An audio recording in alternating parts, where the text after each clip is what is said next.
नमस्कार पंडित जी, बहुत बहुत प्रणाम नमस्कार आपको। जी, नमस्कार तो जी। आप कुछ बताएंगे हडिम्बा माता के इस मंदिर के बारे में, और आप अपने नाम से शुरू करिए पहले।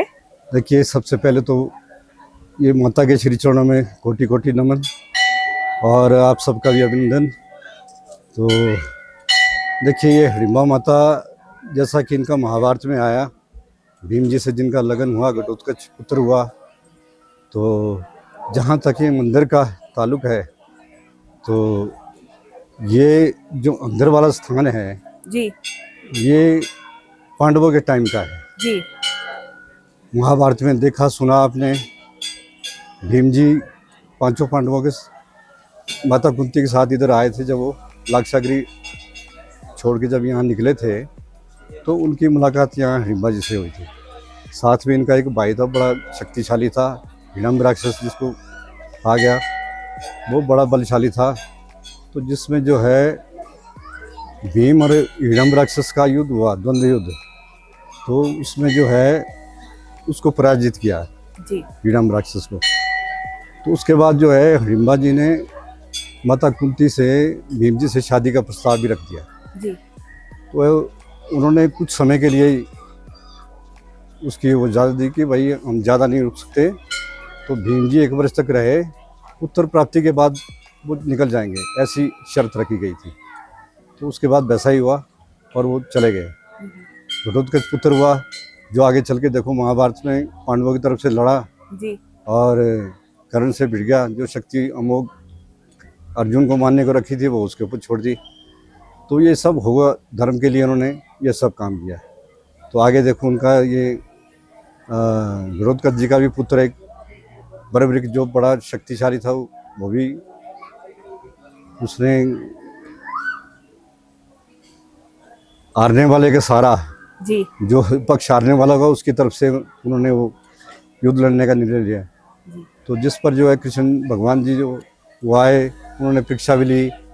फिर उसके बाद ये कहा कि भाई तू गलत करा, तो फिर अगर जी ये तो धर्म का युद्ध है, तो बोला जी ऐसा है, आपके हाथों मेरी मृत्यु होती, इससे बड़ा और क्या हो सकता है। वो सब हो गया। तो लेकिन वो सब होने के बाद फिर यहाँ पर जो है जब सब कुछ खत्म हो गया, उनका हडिम्बा माता जी अकेले रह गए। तो ये राक्षसी कुल में जन्मे थे। तो राक्षसी कुल में जन्मने के बाद फिर कृष्ण भगवान जी की शरण में गए, मेरे पास तो कुछ नहीं बचा, मैं क्या करूं। उन्होंने कहा जाके आप तप करो, तप करने के बाद जो है कलयुग में आपको सबसे शक्तिशाली देवी के रूप में पूजा जाएगा। सो उन्होंने यहाँ शिला के नीचे बैठ के हजारों साल तप किया।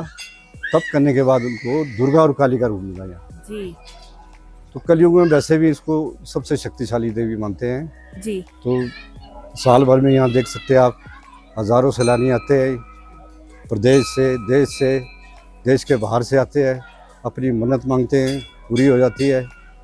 तो इसके बाद जो ये उत्सव का है ये ताल्लुक है, ये जन्मदिन पर मनाया जाता है। जी ये जो अभी मई की 14 तारीख संक्रांत बोलते हैं इसको हम, उस दिन जो है माता जी का जन्मदिन के रूप में ये उत्सव मनाते हैं। जी और ये यहाँ कुल्लू डिस्ट्रिक्ट में सबसे प्रसिद्ध है यहाँ। जी तो बहुत सारे जो हमारे लोकल लोग हैं वो सब आते हैं, माता जी का आशीर्वाद लेते हैं, मत्था टेकते हैं और शुभकामनाएं माता भी अपना आशीर्वाद देती है अपनी। तो जी पास में इधर से गांव के और भी बहुत सारे देवी देवता यहाँ इकट्ठे होते हैं। जी यहाँ माता जी का एक विशेष रथ जिसको बोलते हैं, वो पालकी, जो दशहरे में भी लेके जाते हैं। जी ऐसी मान्यता है कि उसको यहाँ से जब ले जाते हैं, नवमी के दिन यहाँ से वो यात्रा निकलती है, तो दसवीं का दशहरा होता है, तो एक दिन पहले वो यात्रा निकलती है, वो पहुँचने पर ही वो दशहरा शुरू होता है। जी।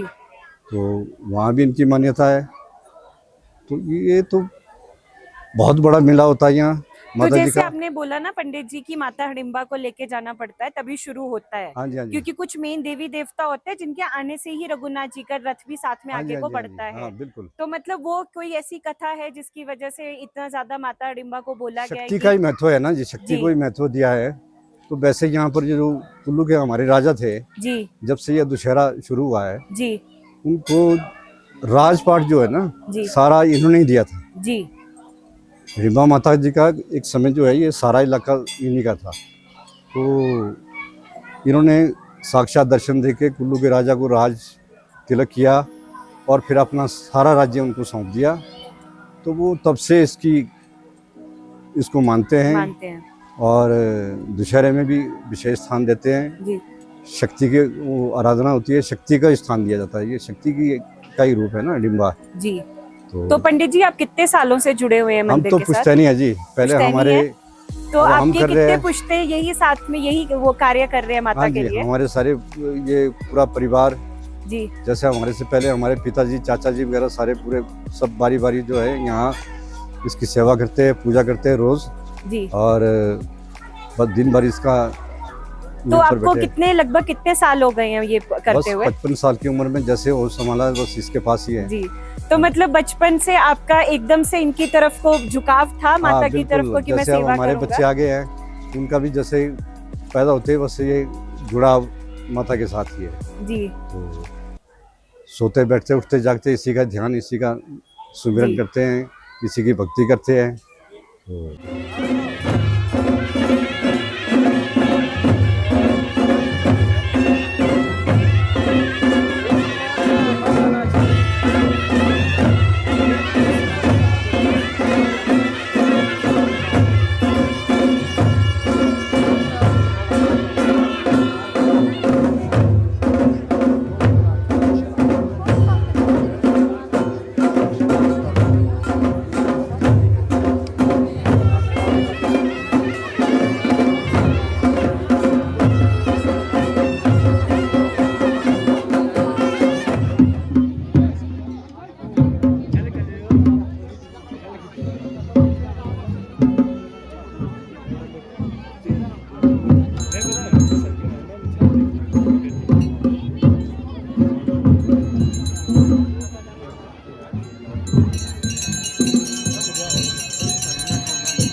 तो और सर आप पंडित जी कुछ बताना चाहते हो अलग से कि थोड़ा और कुछ इस मान्यता के बारे में जो हमें देवी देवताओं के साथ जुड़ना चाहिए? नहीं, बिल्कुल जी, हम तो यही कहते हैं कि जैसे अब हमारा जीवन जो है ना, जीवन जी परिवार जी सब इसको समर्पित है। जी हम लोग जैसे सुबह उठते ही बस इसको हाथ जोड़ के इसका ध्यान करते हैं जी और दूसरों को भी यही प्रेरणा देते हैं कि भाई आप देवी देवताओं से जुड़े रहो, बाकी दूसरे चीज़ों में ध्यान बिल्कुल ना लगाओ और सब कुछ आपका अच्छा हो जाएगा। जी हाँ, ये चीज़ें हैं। बिल्कुल।